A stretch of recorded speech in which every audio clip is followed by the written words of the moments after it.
And the psalmist is saying, look at God's love. Because this is what you do when you give a speech, right? You tell somebody what you're going to tell them, then you tell them what you're going to tell them, and then you tell them what you told them. He says, look at God's love. Look at God's steadfast love. He has brought you into chaos so that you thirst. Because when you thirst, that's when you cry out to me, and that's when I give you myself. Until you cry out, I can't give you myself. Until you thirst after me, I can't give you myself. Look at my love. I've put you in this situation so that you will then cry out to me. And we see this in the prodigal son. What does the father do? He lets the son go. Because then the son ends up in a situation where he thirsts and he's hungry. And then what happens? And he says, and I came to my senses, right? We come to our senses and we realize that God is our only hope. That's what our soul ultimately desires. Consider God's steadfast love.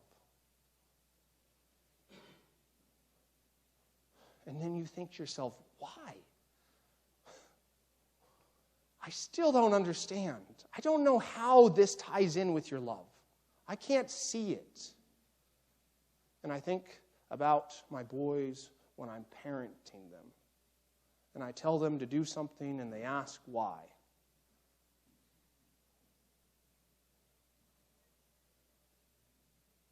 And I tell them because I told you so.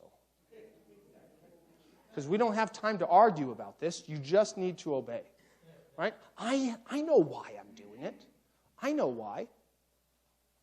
Or they're crying in timeout. And they're just screaming for me.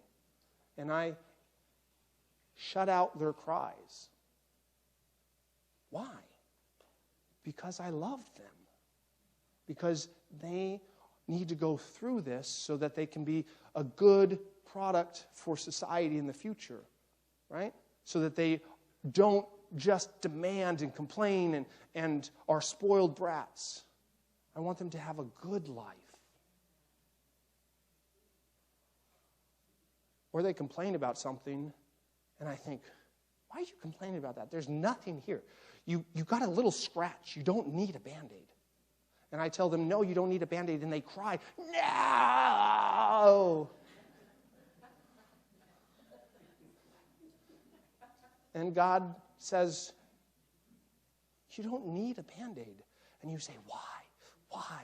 And what he's saying is, remember my love. Remember my love and hold on to that. Because I love you. I love you deeply. I love you so much I sent my son for you. He died for you. He went through the midst of chaos for you. Every single aspect of chaos. The enemy threw everything they had at him. And he came out the other side. He did not fight back. Because he loved us. And he says, hold on to that. You're not going to know why. My boys aren't going to know why I did certain things until they get older and they look back and they see that I loved them. I can't explain it to them right now because they're not going to understand. And we can look back on our lives in those moments when God loved us and we say, I don't know why that happened, but I know God loved me and he brought me through that.